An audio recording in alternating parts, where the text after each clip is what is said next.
بالله واليوم الآخر والملائكة والكتاب والنبيين إلى آخر ما قال.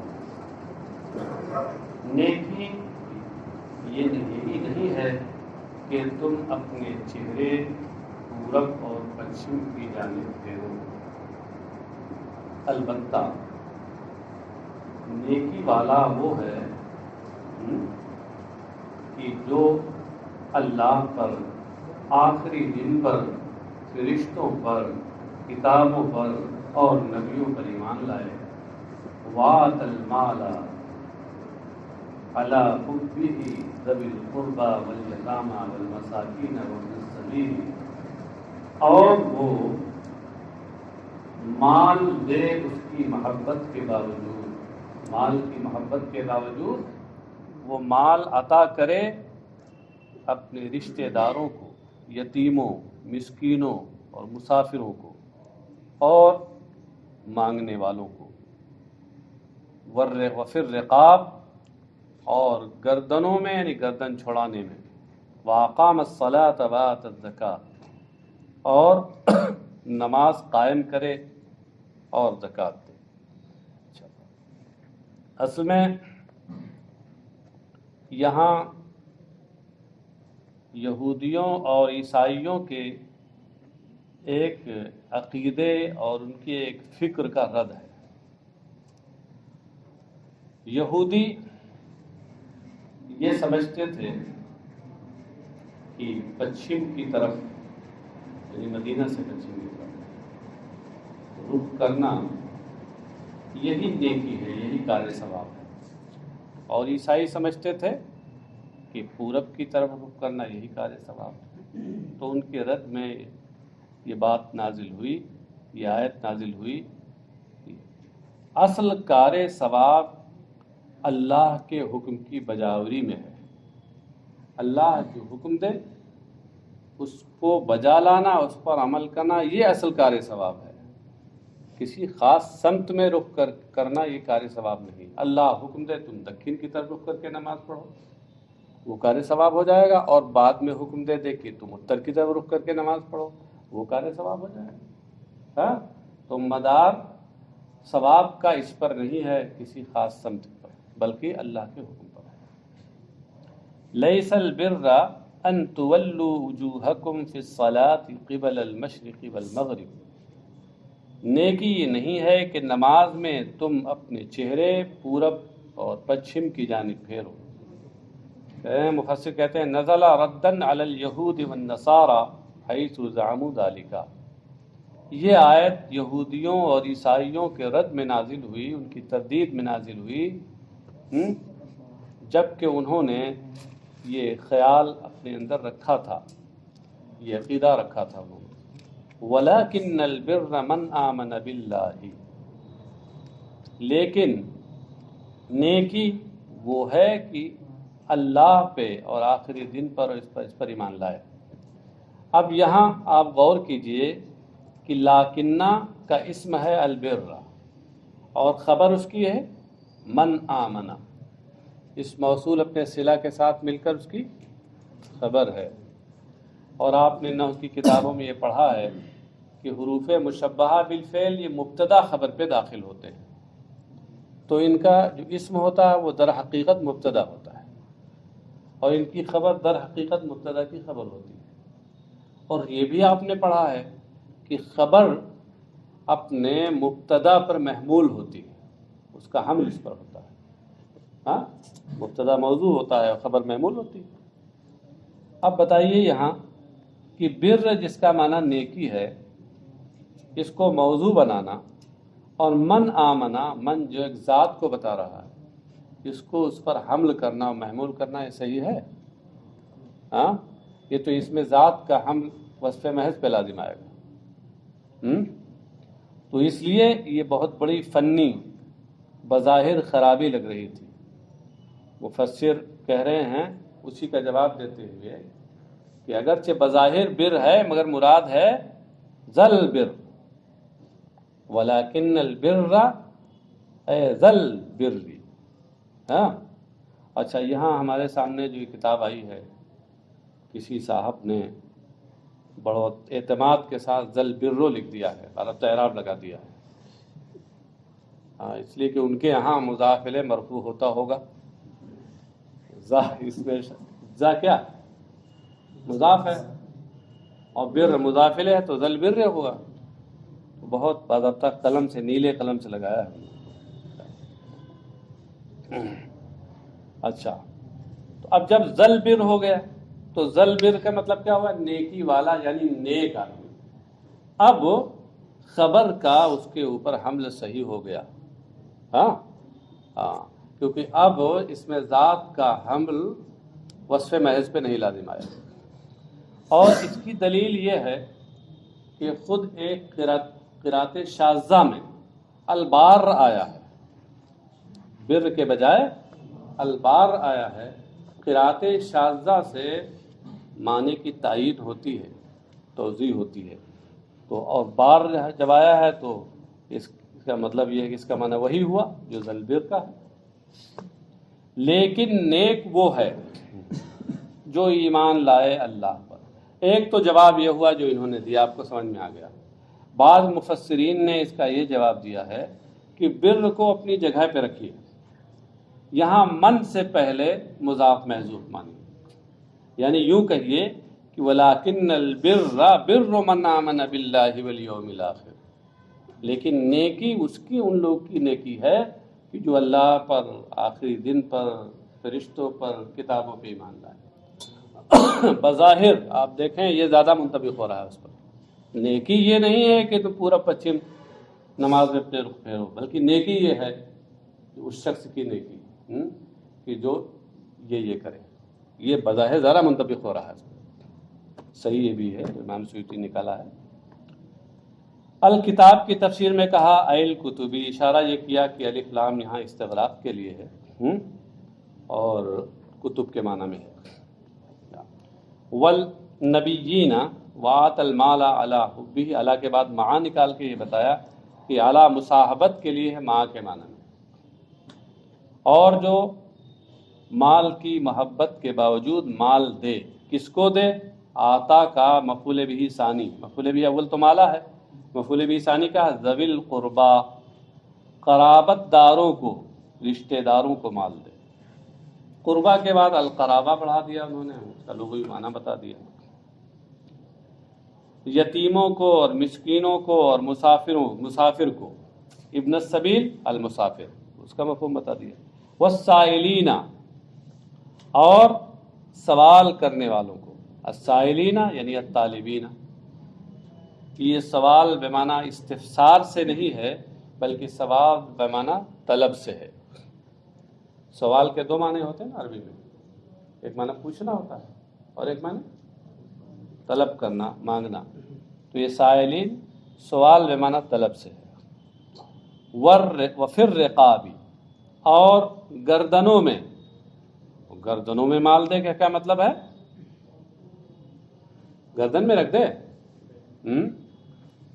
وفی فکر رقابی، اشارہ کیا کہ یہاں مضاف محذوف ہے، اور مطلب یہ ہے کہ گردنیں چھڑانے میں مال خرچ کرے۔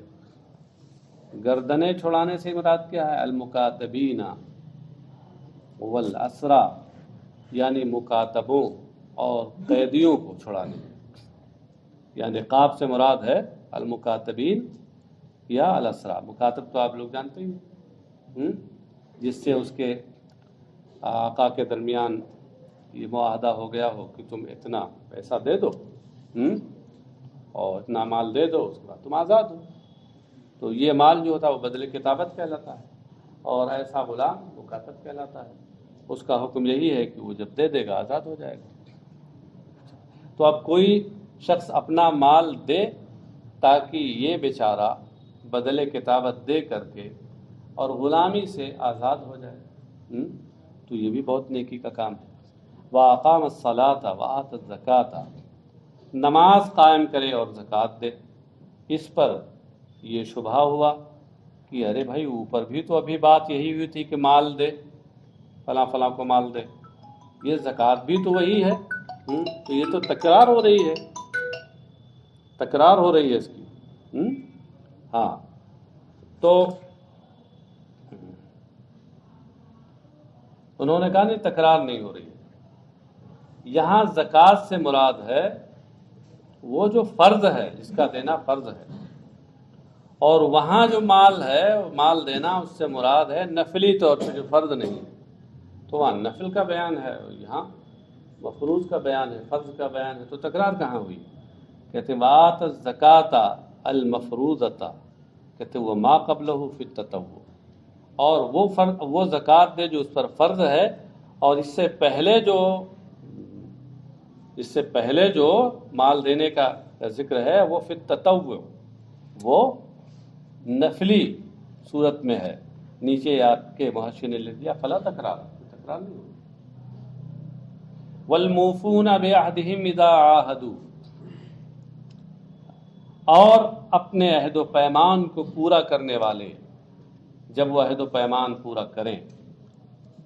مفسر نے آگے بڑھایا اللہ اب الناس، یعنی عاہدو، یہ عاہدہ یعاہد معاہدتن سے فعل ماضی ہے، یہ متعدی ہے، اس کے لیے ایک مفعول بہ چاہیے، عبارت میں مفعول بہ مذکور نہیں ہے، کیا ہے؟ مفسر نے کہا اس میں دو احتمال ہیں، یا تو اس میں جلالت ہو یا الناس ہو۔ وہ مطلب یہ ہوا کہ اور جب اللہ سے یا لوگوں سے عہد و پیمان کریں تو اپنے عہد و پیمان کو پورا کرنے والے۔ والصابرین فی البأساء والضراء وحین الباس، اور تنگی میں اور پریشانی بیماری میں اور جنگ کے وقت میں صبر کرنے والے۔ صابرینہ یہ تو نصب کے ساتھ ہو گیا، حالانکہ ظاہر کا تقاضا یہ تھا کہ یہ بھی رفع کے ساتھ ہوتا جیسے الموفونہ ہے، کہتے ہیں نصب علی المدح، یہ مدح کی بنیاد پر منصوب ہے، اور مدح کی بنیاد پر منصوب ہونے کا مطلب کیا ہوتا ہے کہ اس سے پہلے کوئی ایسا فعل محذوف مانا جائے گا کہ جو مدح اور تعریف کے مفہوم کو بتاتا ہے، یعنی امدہ ہو مثلا، یا اس کے ہم مانا، اس کا مفعول بھی ہونے کی وجہ سے منصوب ہوگا۔ تو یہ منصوب ہے مدح کی بنیاد پر۔ فی الباساء والضراء، یعنی وہ لوگ جو صبر کرنے والے ہیں۔ باسا کے معنی بتا دیں شدت الفقر، نہایت غربت کے عالم میں جو صبر کرنے والے ہیں۔ والضراء اس کے معنی بتا دیا المرضی، پریشانی یعنی بیماری میں جو صبر کرنے والے ہیں۔ وحین الباسی، باس کے معنی بتا دیے کہ حین الباسی یعنی وقت شدت القتال فی سبیل اللہ، راہ خدا میں سخت جہاد کے وقت، سخت جنگ کے وقت وہ صبر کرنے والے ہیں۔ وقتہ حینا کے معنی ہو گئے، اور شدت القتال الباس ہو گیا، اور پھر فی سبیل اللہ سے یہ بتا دیا کہ ہر جنگ نہیں مراد ہے، بلکہ القتال میں الف لام ہے خارجی کا ہے، اس سے خاص جنگ مراد ہے، یعنی جو اللہ کی راہ میں لڑی جائے۔ اولئک الذین صدقوا واولئک هم المتقون، یہی لوگ ہیں الذین صدقوا جو سچے ہیں۔ اولئک اس کا مشار لے کیا ہے؟ الموصوفون بما ذکر، یعنی مذکورہ بالا اور اوصاف سے جو متصف ہیں، یہی لوگ وہ ہیں الذین صدقوا جو سچے ہیں۔ کس بارے میں سچے ہیں؟ فی ایمانہم او ادعاء البر، یا تو اپنے ایمان میں سچے ہیں، یہ مراد ہے اس سے، یا یہ مراد ہے کہ نیکی کا دعویٰ کرنے میں یہ سچے ہیں۔ وَأُولَئِكَ هُمُ الْمُتَّقُونَ اللَّهَ، اور یہی لوگ ہیں جو اللہ سے ڈرنے والے ہیں۔ متقون کا معنی کیا ہے؟ ڈرنے والے۔ تو ڈرنے والے کسی سے ہوتے ہیں نا، یہاں کون مراد ہے؟ مفعول بہ کون ہے اس میں؟ جلالت۔ متقون اللہ، نیکی کا دعویٰ کا مطلب یہ ہے کہ وہ نیکی کر رہے ہیں، یہ کہہ رہے ہیں کہ ہم نیکی کر رہے ہیں۔ دعوے کا مطلب وہی کہنا یہاں پر، اور یہ بوقت ضرورت کہنا، بلا ضرورت نیکی کا مظاہرہ کرنا یہ تو ریا ہے۔ لیکن اگر ضرورت ہو کہ کوئی کہہ رہا ہے کہ نہیں پورب یا پچھم یا دکن یا اتر رخ کرنا یہی نیکی ہے، اس کے علاوہ نیکی نہیں ہے، تو اب اس وقت ضروری ہے کہ ہم یہ بتائیں کہ نہیں اصل نیکی یہ نہیں ہے، اصل نیکی اللہ کے حکم میں عمل کرتے جو ہم لوگ کر رہے ہیں۔ اس وقت یہ بیان کرنا یہ عین تقاضۂ اسلام ہے، اور بلا ضرورت کرنا وہ اسلام کی نگاہ میں مبغوض ہے۔ یہاں وہی مراد ہے جو محبوب ہے۔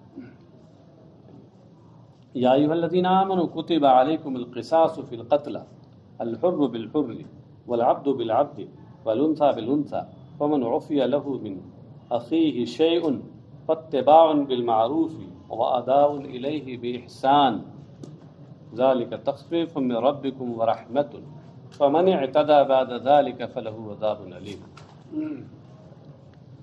اے ایمان والو، تمہارے اوپر مقتولوں کے سلسلے میں، قتل کیے جانے والوں کے سلسلے میں قصاص فرض کیا گیا۔ کتبہ یعنی فورضہ، یہاں اس آیت میں قصاص کا بیان، اس کا حکم بیان کیا جا رہا ہے۔ قصاص کے اصل معنی ہوتے ہیں مماثلت کے، جس کو یہاں مفسر نے واضح کیا ہے، اور اس کی تفصیل قرآن کریم میں آگے آ رہی ہے کہ الحر بالحر والعبد بالعبد والانثى بالانثى۔ تمہارے اوپر مقتولوں کے سلسلے میں مماثلت یہ فرض کی گئی۔ مفسر کہتے ہیں مماثلت یعنی وصفاً و فعلاً مماثلت یہ فرض کی گئی۔ وصفاً مماثلت کا مطلب کیا ہوتا ہے؟ وصفاً کا مطلب یہ ہے ان کے یہاں جو انہوں نے بتایا ہے کہ مثلاً ایسا نہ ہو کہ جس کے بدلے میں قتل کیا جا رہا ہے تو یہ قتل کیا جانے والا، قصاص میں قتل کیا جانے والا اس سے برتر ہو، دونوں میں تفاوت ہو اتنا زیادہ، یہ نہ ہو۔ مثلاً غلام کے، تو غلام کو کسی آزاد نے قتل کر دیا بلا وجہ، اب غلام کے قصاص میں اس کو آزاد کو قتل کیا جائے، تو یہ نہ ہو ان کے یہاں۔ ہاں، اور ہمارے یہاں ہے کہ غلام کے مقابلے میں آزاد کو قتل کیا جائے گا۔ اور بالفعل، یہ فعلاً مماثلت کا کیا مطلب ہے؟ فعلاً مماثلت کا ان کے یہاں مطلب یہ ہے کہ وہاں قصاص میں فعل اور عمل میں بھی مماثلت ہونی چاہیے۔ مثلاً اگر کسی شخص نے کسی کو اینٹ پتھر سے قتل کیا تو قصاص میں بھی اس کو اینٹ پتھر سے مارا جائے۔ ان کے یہاں، شوافع کے یہاں، امام احمد کے یہاں بھی ایک روایت یہ ہے، امام مالک کے یہاں بھی۔ اور ہمارے یہاں کیا ہے؟ قصاص اس سے لیا جائے گا، کہ قصاص بالسیف ہوگا بس، یعنی مماثلت ہے، یہاں قتل میں مماثلت ہے، کافی ہے بس۔ تو چونکہ مفسر شافعی ہیں، اس لحاظ سے اپنے مذہب کے لحاظ سے وہ وصفاً و فعلاً کی قید لگا رہے ہیں، اور اس کے مطابق اس کی توضیح جو میں نے ابھی کر دی، حاشیہ نمبر 17 دیکھ لیجیے گا۔ اس میں لکھا نا کہ وَأَمَّا عِنْدَ أَبِي حَنِيفَةَ فَلَا قَبَضَ إِلَّا بِالسَّيْفِ، رہ گئے امام اعظم کے نزدیک تو قصاص صرف تلوار سے ہو۔ وَهُوَ رِوَایَةٌ عَنْ أَحْمَدَ، امام احمد سے بھی ایک روایت ہے۔ ویسے زیادہ مشہور روایت ان کی وہی ہے جو امام شافعی کے ساتھ ہے، امام مالک کی بھی وہی روایت ہے۔ آگے دیکھیے کہ الحر بالحر، آزاد کے بدلے میں آزاد، یعنی الحر یقتل بالحر، آزاد کے بدلے میں آزاد کو قتل کیا جائے۔ ان کے یہاں چونکہ مفہوم مخالف معتبر ہے، اس لیے کہتے ہیں کہ اس کے مفہوم مخالف سے یہ ثابت ہوا کہ ولا یقتل بالعبد، کہ غلام کے مقابلے میں غلام آزاد کو نہیں قتل کیا جائے گا۔ اور ہمارے یہاں ایسا نہیں، ہمارے یہاں مفہوم مخالف تو نصوص قرآن حدیث میں معتبر بھی نہیں ہے۔ والعبد بالعبد، اور غلام کے بدلے میں غلام کو قتل کیا جائے گا۔ والانثى بالانثى، اور عورت کے بدلے میں عورت کو۔ آگے کہتے ہیں کہ وہ بینت السنۃ ان الذکر یقتل بها اے بالانثى، اور حدیث نے یہ بیان کیا کہ مرد کو عورت کے بدلے میں قتل کیا جائے گا۔ تو گویا مطلب یہ ہوا کہ اگرچہ یہاں پر یہ ہے کہ الانثى بالانثى، کہ عورت کے بدلے میں عورت کو مارا جائے گا، قتل کیا جائے گا، لیکن حدیث میں چونکہ یہ آ گیا کہ اگر قاتل مرد ہے تو اس صورت میں مرد کو بھی قتل کیا جائے گا، لہٰذا اب یہ حدیث گویا اس کے لیے بیان ہوگی۔ ہاں ہاں وَأَنَّهُ تُعْتَبَرُ الْمُمَاثَلَةُ فِي الدِّينِ، اور یہ کہ دین میں مماثلت معتبر ہے۔ دین میں مماثلت معتبر ہے کیا مطلب ہے؟ کہ مقتول مثلا اگر مسلمان ہے تو اس کے بدلے میں قاتل کو قتل کیا جائے گا، اور مقتول اگر کافر ہے تو اس کے بدلے میں قاتل اگر وہ مسلم ہے تو اس کو قتل نہیں کیا جائے گا۔ ان کے یہاں یہ ہے، اپنے مذہب کے لحاظ سے کہتے ہیں کہ وَأَنَّهُ تُعْتَبَرُ الْمُمَاثَلَةُ فِي الدِّينِ، اور دین میں بھی ایک جیسا ہونا معتبر ہے یہاں۔ فَلَا يُقْتَلُ مُسْلِمٌ وَلَوْ عَبْدًا بِكَافِرٍ وَلَوْ حُرًّا، اصل یہ کہنا چاہتے ہیں کہ فَلَا يُقْتَلُ مُسْلِمٌ بِكَافِرٍ، تو کافر کے بدلے میں مسلمان کو قتل نہیں کیا جائے کہ مواصلت نہیں پائی جا رہی۔ ہمارے ہاں اس میں یہ تفصیل ہے کہ وہ کافر اگر ذمی ہے، کافر اگر ذمی ہے اور اس کو قتل کیا جا رہا ہے ذمی کو، تو اس صورت میں اس کے بدلے میں قاتل اگر مسلمان ہے تو اس کے بدلے میں اس کو قتل کیا جائے گا قصاص میں۔ ہاں حربی ہے یا مستعمل ہے تو نہیں ہمارے یہاں، یعنی ہمارے ہاں یوں کہہ لیجئے کہ جو مسلم کا لفظ ہے اس میں عموم ہے کہ چاہے وہ حقیقتاً مسلم ہو یا مسلمانوں والا حکم ہو اس کا۔ ذمی ہے یہ حقیقتاً تو مسلمان نہیں ہے، مگر بہت سے معاملات میں مسلمانوں والا حکم ہے کہ بادشاہ اسلام کو جب وہ ٹیکس دیتا ہے تو اس صورت میں اس حاکم اسلام کی یہ ذمہ داری ہے کہ اس کے جان و مال کا تحفظ کرے۔ یہ کہتے ہیں لہٰذا مسلمان اگرچہ غلام ہو اسے کافر کے بدلے میں، کافر اگرچہ آزاد ہو اس کے بدلے میں نہیں قتل کیا جائے گا۔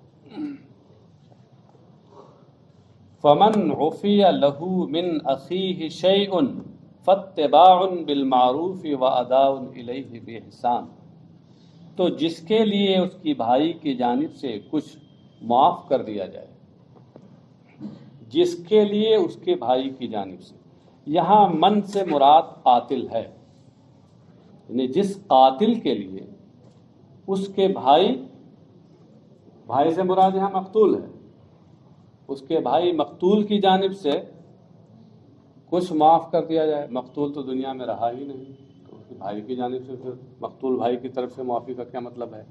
مطلب یہ ہے کہ اس کے جو وارثین ہیں، جو اس کے ورثاء ہیں اور اولیاء ہیں، ان کی جانب سے کچھ معاف کر دیا جائے۔ کہتے ہیں فاتباع بالمعروف، تو اب نیکی کی پیروی کرنا ہے۔ مطلب یہ ہے کہ حکم تو قصاص کا ہے، لیکن اگر یہ سوچ کر کے رحم کرتے ہوئے کہ اب وہ جانے والا تو گیا، اب اس قاتل کو بھی ہم قتل کریں تو یہ بھی چلا جائے گا دنیا سے، چلو اس پر رحم کر دیں۔ بہت سے لوگوں کی زندگیاں اس سے متعلق ہیں۔ رحم کرتے ہوئے اگر قصاص معاف کر دیں تو اس صورت میں دیت دینی ہوگی، اور اگر دونوں معاف کر دیں دونوں معاف ہو جائے گا۔ اب یہاں غور کیجیے آپ کہ مقتول کو بھائی کہا ہے، بھائی۔ قرآن کریم کی اس آیت سے اس بات کی جانب اشارہ ہے کہ گناہ کبیرہ کرنے والا، مرتکب کبیرہ، اس کا ایمان ختم نہیں ہوتا۔ لہذا خوارج کا جو عقیدہ ہے کہ مرتکب کبیرہ ایمان سے نکل جاتا ہے، یا جو معتزلہ کا عقیدہ ہے کہ وہ ایمان سے نکل جاتا ہے اور کفر میں داخل نہیں ہوتا، لہ منزلۃ بین منزلتین، دونوں کا رد ہو گیا۔ فمن عفی لہ، تو جس کے لیے معافی ہو جائے، کدھر سے؟ من یہ من سے کون مراد ہے؟ من القاتلین، یعنی جن قاتلوں کے لیے معافی ہو جائے، من اخیہ یعنی من دم اخیہ، ایک تو مفہوم وہ جو میں نے ابھی بتایا تھا ان کی جانب سے، یعنی ان کے اولیاء کی جانب سے، اور ایک مفہوم یہ ہے جو یہاں مفسر نے بیان کیا کہ عقد سے پہلے یہاں دم مضاف محذوف ہے، تو مطلب یہ ہوا کہ اس کے مقتول بھائی کے خون میں سے کچھ معاف ہو جائے، اس کے مقتول بھائی کے خون میں سے کچھ معاف ہو جائے۔ اس کا کیا مطلب ہے؟ بِأَن تُرِكَ الْقِصَاصُ مِنْهُ، اس طور پر کہ اس کا قصاص ہی ترک کر دیا جائے، اس کے اولیاء اس سے قصاص لینا چھوڑ دیں۔ اور یہ شیعون کو کہتے ہیں کہ تنکیر و شعین یفید سقوط القصاص بالعفو عن بعضہ ومن بعض الورثہ، یعنی شیعون کی جو تنکیر ہے، شیعون میں تنوین برائے تنکیر ہے نا، نکرہ ہے، تو شیعون کی تنکیر یہ اس بات کا فائدہ دیتی ہے کہ اگر قصاص کے کچھ حصے کو معاف کر دیا جائے یا کچھ ورثہ کی طرف سے قصاص کی معافی ہو جائے تو قصاص ساقط ہو جائے گا۔ سقوط القصاص یہ فائدہ دیتا ہے قصاص کے ساقط ہو جانے کا۔ کیسے؟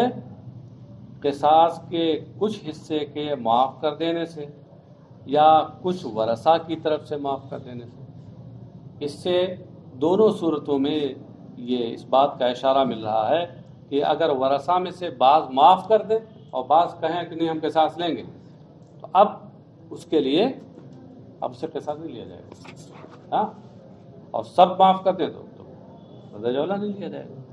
یوں ہی اگر قصاص کا کچھ حصہ معاف کر دیں، حالانکہ قصاص میں تجزی نہیں ہوتی اس طرح سے، تب بھی صورت میں قصاص ساقط ہو جائے گا، اس کی تجزی کو قبول ہی نہیں کرتا ہوں۔ وفی ذکر اخیہ تعطف داعٍ الی العفو،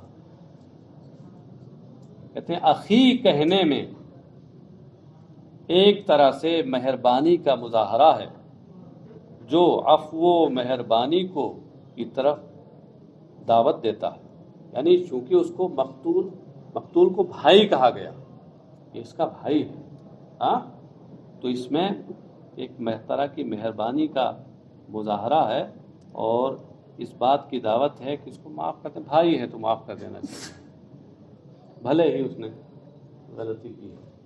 وَإِذَانٌ بِأَنَّ الْقَتْلَ لَا يَقْطَعُ قُوَّةَ الْإِيمَانِ، اور اس بات کو بتانا ہے کہ قتل یہ اخوت ایمانی کو ختم نہیں کرتا۔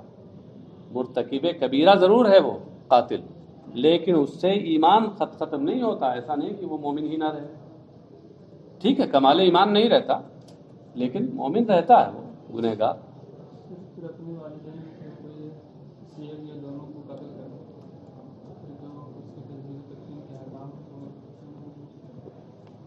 وہ دوسری وجہ ہے، لیکن اس وقت بھی قوت ایمانی ختم نہیں ہوتی۔ ایسا تھوڑا ہے کہ قتل کرتے بہت سنگین جرم ہے، اخلاقی بھی جرم ہے، کبیرہ ہے، ہر کبیرہ برابر نہیں ہوتا، ہر کبیرہ کی سزا برابر نہیں، شراب پینا بھی کبیرہ ہے، زنا کرنا بھی کبیرہ ہے، کیا دونوں کی سزا ایک ہے؟ کہاں پہ قتل؟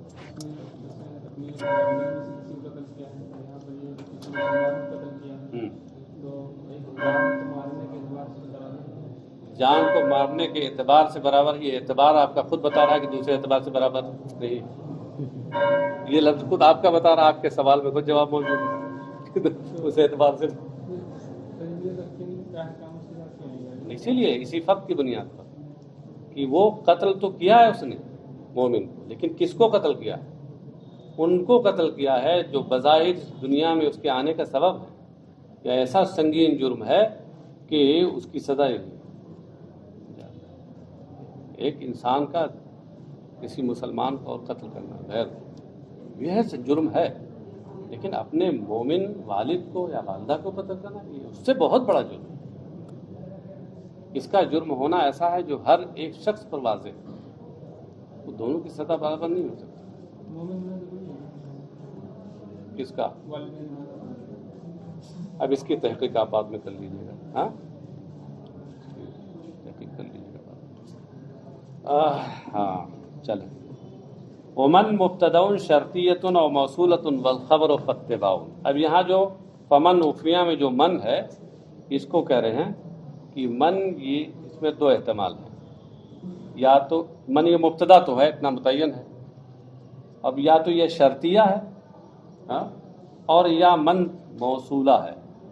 موصولہ یعنی مطلب متضمن معنی شرط نہیں ہے، اور خبر دونوں صورت میں فاتباع بالمعروف ہے۔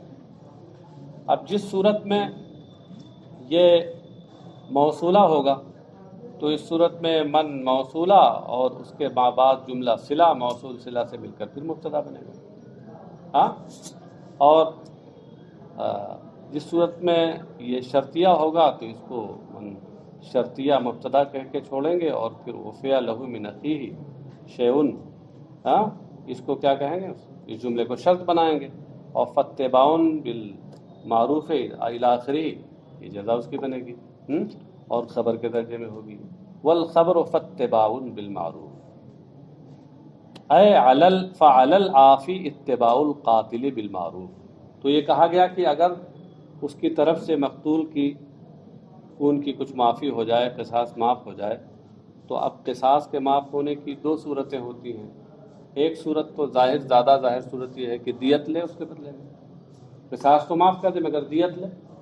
تو اب دیت لے تو اس کا اب یہ مطلب نہیں ہے کہ بہت سختی کرے اس کے ساتھ، اب جب ایک نرمی کر دی ہے تو تھوڑی اور نرمی سے پیش آئے کہ ہاں ٹھیک ہے دیت دو، دستور ہے، طریقہ ہے۔ فاتباع یعنی فعل العافی اتباع القاتل بالمعروف، تو معاف کرنے والے پر اب قاتل کے ساتھ کی پیروی کرنا، قاتل کے پیچھے پڑنا بالمعروف نیکی کے ساتھ ہے۔ کیا مطلب ہے؟ بِأَن يُطَالِبَهُ بِالدِّيَةِ بِلَا عُنْفٍ، مطلب یہ ہے کہ دیت کا اس سے مطالبہ، معاف کرنے والا قاتل سے دیت کا مطالبہ کرے بلا عنفن، بغیر کسی تشدد کے۔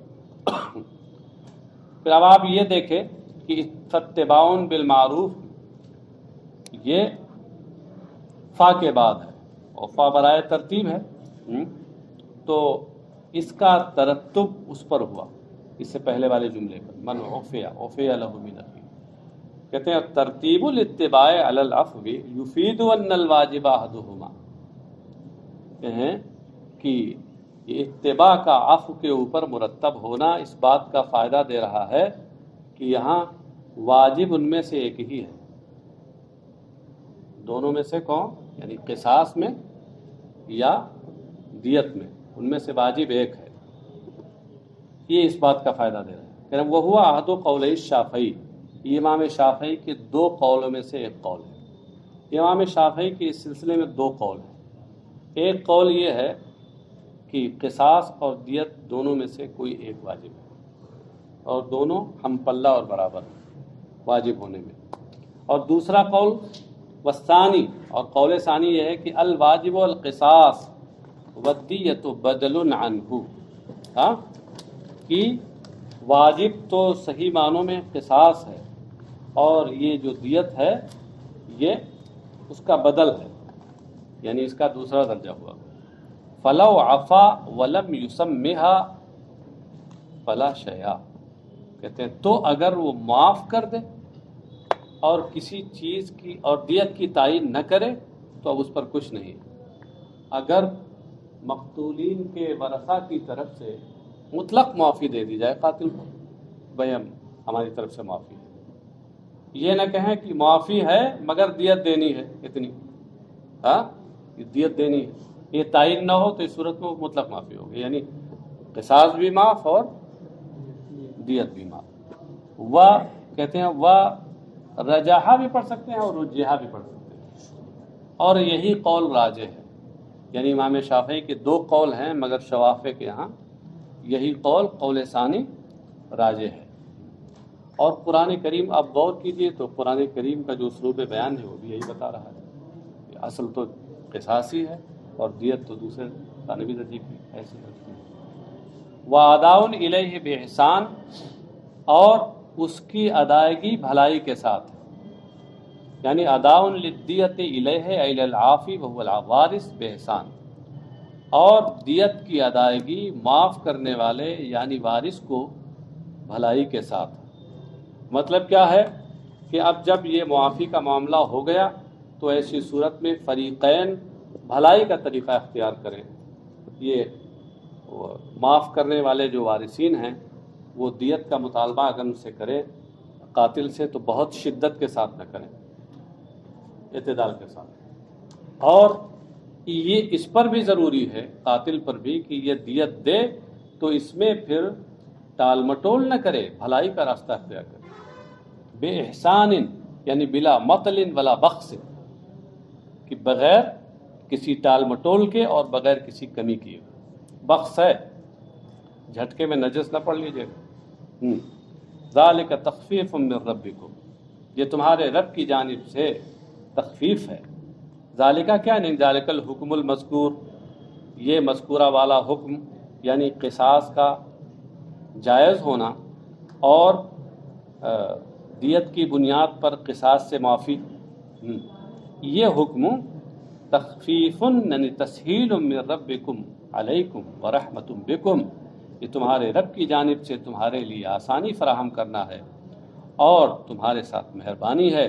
حیث وسع فی ذالک ولم یحتم واحدا منہم کما حتم علی الیہود القصاص وعلی النصارى الدیہ.